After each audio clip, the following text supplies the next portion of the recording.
ಶ್ರೀ ಗುರು ಬಸವಲಿಂಗಾಯ ನಮಃ. ಜಗಜ್ಯೋತಿ ಮಹಾತ್ಮ ಬಸವಣ್ಣನವರನ್ನು, ವಿಶ್ವಜ್ಯೋತಿ ಅಕ್ಕ ಮಹಾದೇವಿಯರವರನ್ನು, ಸಕಲ ಶಿವಶರಣರನ್ನು ಎನ್ನ ಹೃದಯ ಮಂದಿರದಲ್ಲಿ ನೆನೆಯುತ್ತಾ, ಮಹಾತ್ಮ ಬಸವಣ್ಣನವರು ಸ್ಥಾಪಿಸಿದ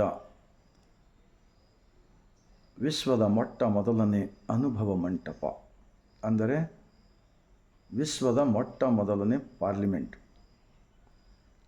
दुनिया के फर्स्ट पार्लिमेंट अनुभव मंटप 12वीं शताब्दी में बिज्जड़ राजा के पीरियड में महात्मा बसवण्णा जी प्रधानमंत्री होकर जो काम किया, वो दुनिया की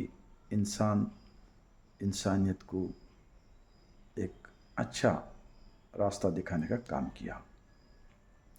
यही होता है विश्व के संविधान कहना चाहते हैं इसको. विश्व संविधान, सारी दुनिया बोलता है विश्व संविधान के ग्रंथ, मतलब 770 1,96,000 लोग सब मिलकर लिखा हुआ अनुभव मंटप के इस किताब में इस देश के अंदर क्या गलती हो रहा है सब इसके अंदर मालूम होता है. अब इस किताब के अंदर का एक महात्मा बसवण्णा जी का वचन मैं बोलना चाहता हूँ.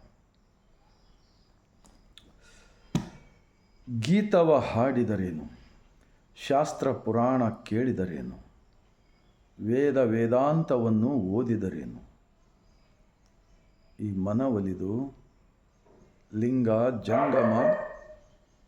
ಲಿಂಗ ಜಂಗಮ ಪೂಜಿಸಲರಿಯದವರು ಎಲ್ಲ ಬಲ್ಲ ಅನುಭಾವಿಗಳಾದರೇನು, ಭಕ್ತಿ ಇಲ್ಲದವರ ವಲ್ಲನು ನಮ್ಮ ಕೂಡಲ ಸಂಗಮ ದೇವ.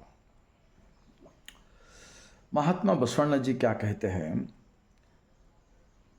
ये रामायण महाभारत जो हो गया इस भारत देश के अंदर, वो किस लिए हो गया? धन दौलत औरत जमीन जायदाद प्रॉपर्टी के वास्ते लड़े सो एक इतिहास है. उस इतिहास बहुत साल पहले हम सिनेमा में देखते थे. इस गीता के ऊपर हाथ रखकर मैं कसम खाता हूँ मैं सच बोलूँगा, ऐसा बोलते थे. अब वो नहीं. अब हम तो चाहते हैं अब के भारत के हमारा देश स्वतंत्र होने के बाद में जो भारत की संविधान निर्माण हो गए, उस संविधान के निर्माण में मुख्यस्थ भारत रत्न डॉक्टर B.R. अम्बेडकर का विचार और विश्व के संविधान, विश्व के फर्स्ट पार्लिमेंट का अनुभव मंटप का इस वचन, इसके अंदर बहुत सारे वचन हैं जो देश के अंदर जो झूठे विचार को जितने भी कचरा भरा हुआ ना इस देश के अंदर, वो पूरा कचरा निकाले सो है हमारे बसव कल्याण के कर्नाटक के शरणों ने.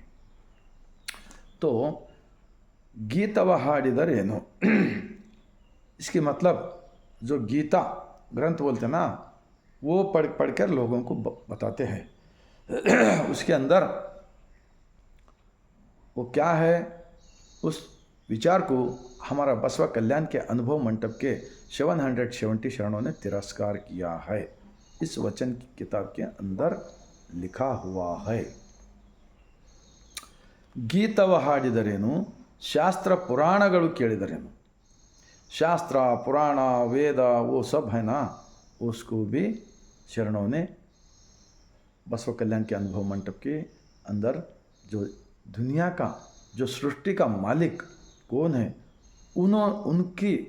उन्होंने हम सबको बनाया, अंदर रहकर हमारे को जो सच्चाई का रास्ते पे चलो बोल के दिखाया ना, वो रास्ते से नहीं चलने के बदले में जो षड्यंत्र, जो कुतंत्रवाद की वजह तरफ से बहुत सारे देश के अंदर गड़बड़ी हो गया है. उस पूरा गड़बड़ी को शरणों ने 23 भाषा में लिखा हुआ वचन है. इस वचन आज के जो मेन लीडर लोग हैं ना, देश चलाने वाले और जो धर्म के बातें करने वाले, विचार करने वाले लोगों को भलाई के बारे में सोचने वाले, इस किताब को पढ़ना चाहिए.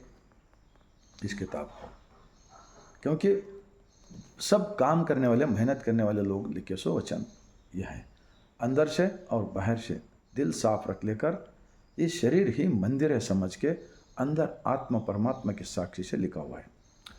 ಶಾಸ್ತ್ರ ಪುರಾಣಗಳು ಕೇಳಿದರೇನು, ವೇದ ವೇದಾಂತವನ್ನು ಓದಿದರೇನು, वेद शास्त्र पुराण ये सब लोगों को एक जो काम मेहनत नहीं करते ना, बैठ के खाते ना, उन लोगों का ये सब मेहनत करने वालों के ऊपर एक गुलामगिरी का, एक अज्ञानता का विचार फैलाए सो मालूम होता है हमारे बसव कल्याण की शरणों का वचन पढ़ने के बाद में।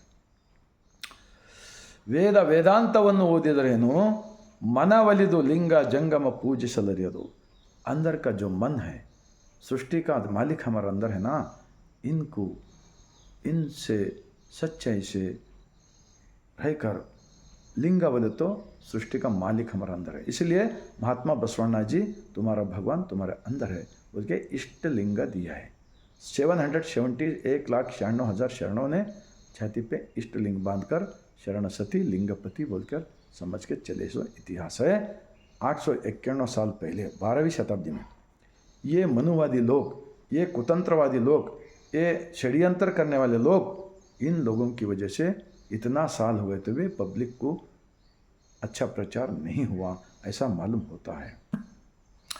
ये कुतंत्रवाद षड्यंत्र करने वाले क्या 200 साल रहते क्या? 100 साल भी नहीं रहते ना। एक दिन ऐसा बेईमानी करके जाने वालों को इस किताब पढ़ना चाहिए और जो गलती करते वो छोड़ना चाहिए। और मेरा पकड़ कर ही मैं बोलता हूँ, मैं भी अगर गलती करूँगा तो मैं भी छोड़े तो इस पर अंदर का परमात्मा हमारे को मानता है, नहीं तो नहीं मानता है। ಶಾಸ್ತ್ರ ಪುರಾಣಗಳು ಕೇಳಿದರೇನು, ವೇದ ವೇದಾಂತವನ್ನು ಓದಿದರೇನು, ಈ मनवलिदु लिंग जंगम समाज को गुमराह नहीं किया बगैर सबको अपना बराबर समझ के जो चलते ना, वो काम महात्मा बसवण्णा जी ने 12वीं शताब्दी में प्रधानमंत्री होकर किया है।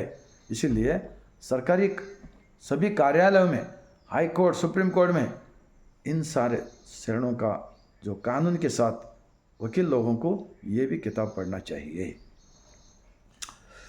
मनवलिदु लिंग जंगम पूजिसलरियदವರು ಎಲ್ಲ बल्ल अनुभाविಗಳಾದರೇನು।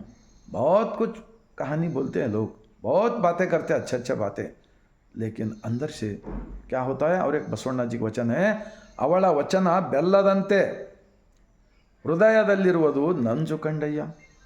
ಕಣ್ಣುಗಳಲ್ಲಿ ಒಬ್ಬನ ಕರೆವಳು, ಈ ಮನದಲ್ಲಿ ಒಬ್ಬನ ನೆನೆವಳು, ಈ ಮಾನಸ ಗಳಿಯ ನಂಬದಿರು ಕೂಡಲ ಸಂಗಮ ದೇವ। तो ಎಲ್ಲ ಬಲ್ಲ ಅನುಭಾವಿಗಳಾದರೇನು, ಲಿಂಗ ಜಂಗಮ ಪೂಜಿಸಲರಿಯದವರು ಎಲ್ಲ ಬಲ್ಲ ಅನುಭಾವಿಗಳಾದರೇನು, भक्ति इल्लदवर वल्लनु नम्म कूडल संगम देव। आज भक्ति कहाँ कर रहे देश के अंदर, सोचो जरा। भक्ति करने का यहाँ है, यहाँ, और सामने वाला पूरा समाज के सभी लोग एक भगवान के बच्चे समझकर भक्ति करना चाहिए। ऐसा कहते हैं हमारा महात्मा बसवण्णा जी का बसव कल्याण के अनुभव मंडप। कुछ लोग बोलते हैं बसव कल्याण का अनुभव मंडप तीर्थ क्षेत्र बनाएंगे। तीर्थ क्षेत्र नहीं, वो क्षेत्र नहीं, अनुभव क्षेत्र होगा ये बसव कल्याण अनुभव मंडप। सिर्फ अनुभव मंडप का क्षेत्र होगा। जितने भी गलती करने वाले हैं वो सब नया अनुभव मंडप को आकर देखकर अपनी गलतियों को सुधारना पड़ेगा। और देश के पार्लियामेंट के अंदर भी शरणों का बारे में चिंतन करना चाहिए, विचार करना चाहिए। हर स्टेट के विधानसभा में भी इस ग्रंथ का विचार करना चाहिए। जब हमारा भारत देश के लोग सभी लोग मिलजुल कर रहने को आता है। इतना मैं बोलते हुए पूरे मेरा भारतवासी 145 करोड़ जनता को मैं इस विचार को प्रचार सभी लोग मिलकर करें तो सबका भला होगा, सबका कल्याण होगा। मैं इतना बोलते हुए पूरा मेरा भारतवासियों को मैं यहाँ से सर झुकाकर मैं शरण करता हूँ।